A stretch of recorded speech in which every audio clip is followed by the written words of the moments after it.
morning. My name is Adrian Peace from Jones Technical Institute.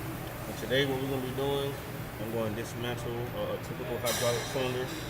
This right here is a 2500 PSI hydraulic cylinder.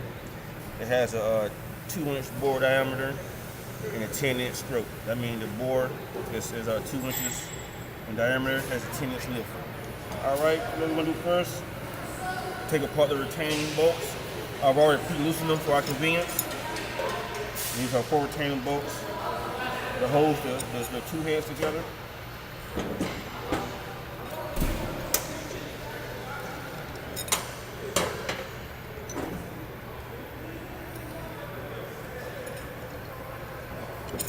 Alright. You just pull it apart. You want to be very delicate because this right here is a working cylinder, so we still use this. Alright. What we have here, we have the cylinder. This is basically the housing. It houses the piston and the ramrod. Alright. This is the lower head. This is the upper head. This also is the clevis right here. Upper push clevis. This is the mounting clevis right here. The plates right here is the clevis. Clevis plans go through here. Alright. This right here is the piston. And you can see that we have 2 guides on this seal. These right here have to be installed correctly because one prevents the fluid from getting through from the bottom and one prevents it getting through from the top. So they have to be installed correctly. What we have here, we have a head seal, and inside here you can't see them, but they have little seal brushes. And what that does, the top one is a brusher. It prevents dirt and debris from getting down to from getting past the seal and down to the cylinder, and the bottom one prevents hydraulics fluid from escaping.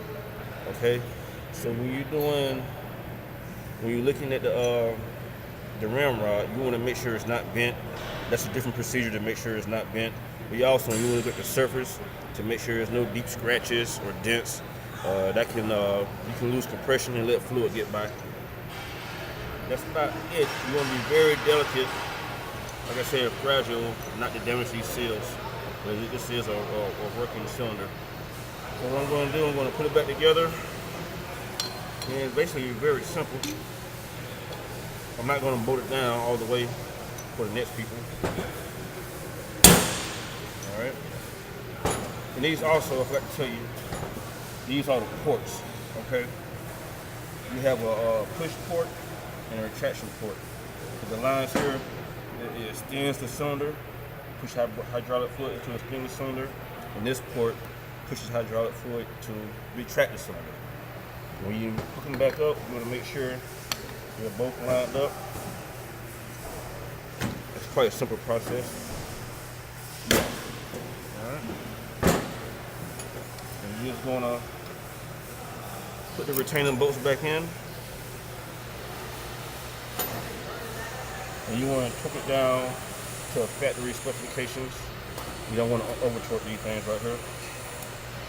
So basically, I'm just install these two and you rest when the camera is off. And there you have it. Take it apart and put it together, hydraulic cylinder. It's quite simple. Once again, this is Adrian Peace from Jones Technical College, and I'm out. All right.